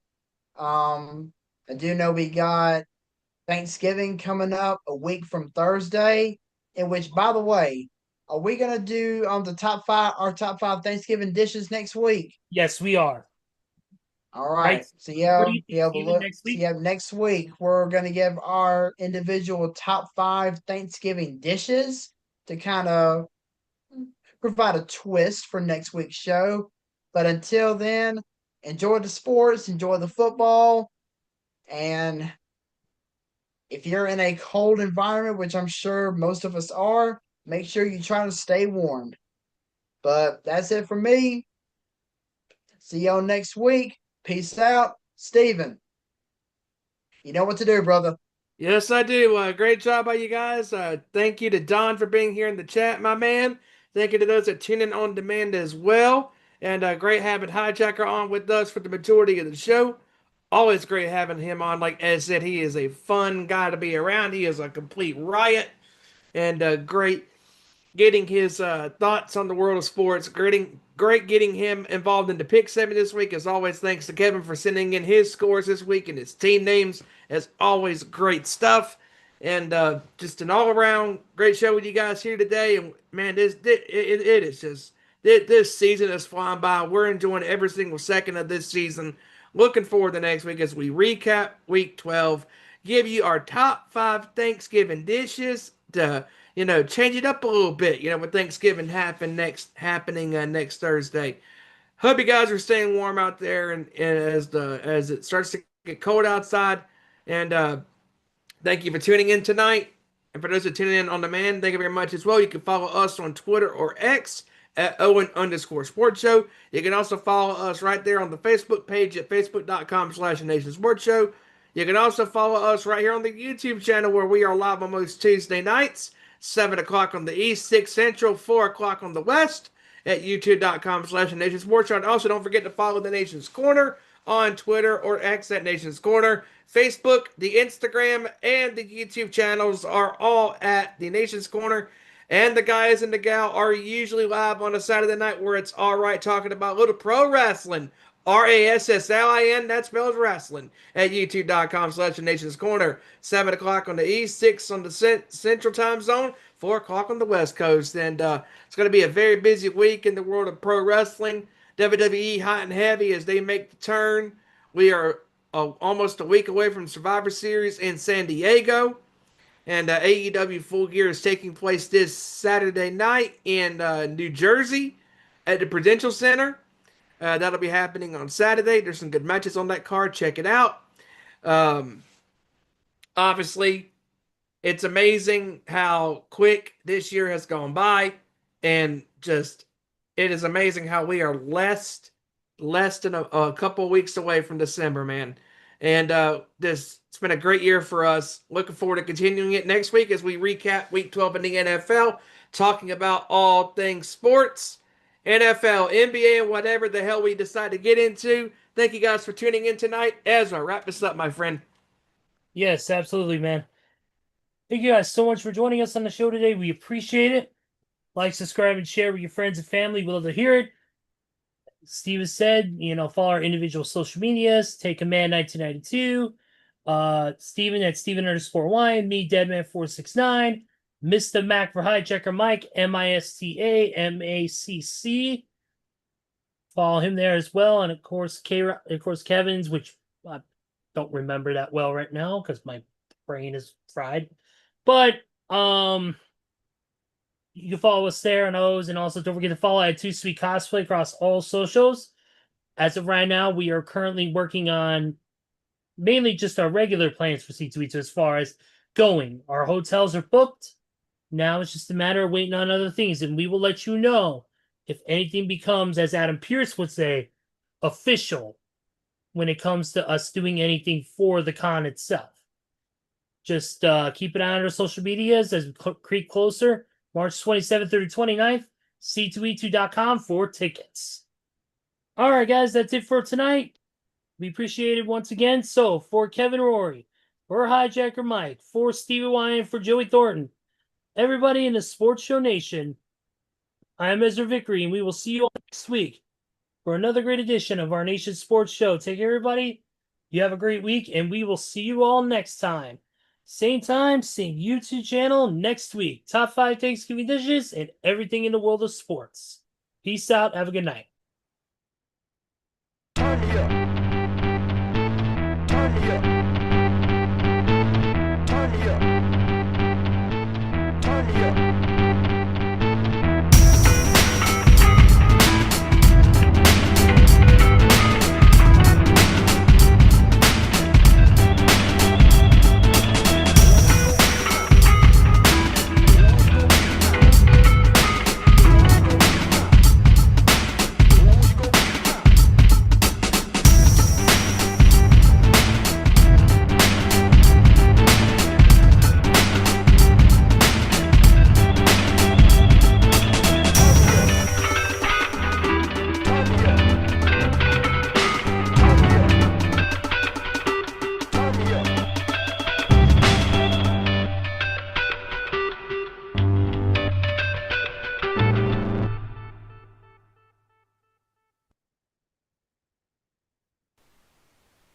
Thanks for watching this week's featured presentation of our nation's sports show.